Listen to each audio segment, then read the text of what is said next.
Hey, afternoon, you guys. Hope all is well. Just wanted to briefly go over medical detox. What is it? Process, and what does it look like? So, medical detox is the step, like the first step you would take when when your loved one is like, okay, like I'm ready to get help. They've come to that place. So you don't take them to an inpatient facility because usually like longer term inpatient facilities like 30, 60, 90-day year programs don't administer a medical detox. And it's important for I would recommend it for anybody that's been using any type of drug for an elongated period of time to go get medically detoxed first, just because of how abrasive those 4 or 5 days can be. You're just not really, drugs are leaving your system. It's the first, your immediate reactions, the highest levels of anxieties. You got the sweats, the emotions, everything is, you're about as far from yourself as you're going to be. So I'm a big fan of walking through that medical detox piece of it.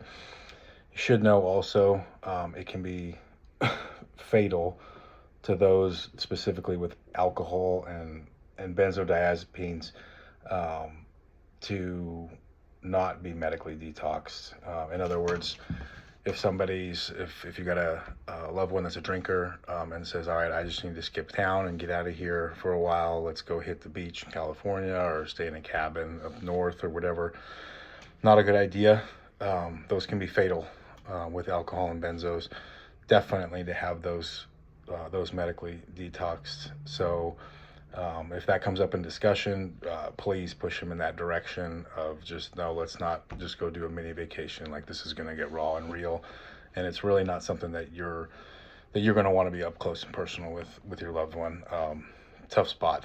So so where it lands is they've come to the admission, all right, I need to get help. I'm done. Like, where are we going? Kind of a thing. There's a place, it's called Community Bridges. It's now known as CBI Incorporated here in Mesa. It's over on Broadway and Mesa Drive. The actual address is on Horn. That's one detox facility. It's one that I've been to many times. They also have one on the west side. It's kind of the only game in town as far as people that don't have insurance. Well, the great thing about it is that you just go there and apply for an access application, and they take you. They don't turn people down there because access covers everyone that comes through. Whether you get approved or not for access, you just have to fill out the application while you're there. So the way that it works is the first 24 hours is what's called a crisis phase, and that's where they're monitoring people, and usually they have a room that has about 12 beds, so they'll have maybe 12, 15 people, I think, somewhere in that neck of the woods that are in the crisis phase, meaning they're just monitoring their vitals every couple hours and seeing where their vitals are as far as the drugs leaving their system, where we're getting into withdrawal, because a good thing to know is if somebody is not entering withdrawal stages or already in withdrawal stages when you get there, after 24 hours they will tell you to leave and come back at a different time. So I got denied probably 6 or 7 times of the dozen that I've been to that place, because I literally used like 3 hours before, and I'm like, all right, I'm just gonna fake it till I make it. But ideally you want a time frame, like at least an overnight. Like, say the last time they used would be like 5 p.m.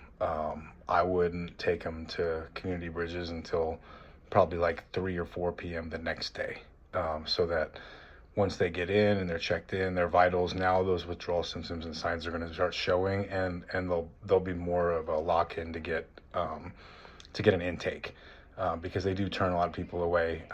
It's it's hard to fake it till you make it over there. Trust me, I've tried it, and they're pretty good about recognizing these things. So I am a fan of the Community Bridges route, even if you do have private insurance, because it's funny, there's a private insurance detox facility right next to Community Bridges in Mesa, and it's this really nice building that's like 3 times the size of it. And to my understanding, people go in there and they're getting ice cream and lounging around and watching TV, and you know, it's kind of a more pampered place, obviously. But what I like about community bridges is it's more of a realistic environment that can inject some humility into somebody. And by no means am I saying is it run down, because it's well kept.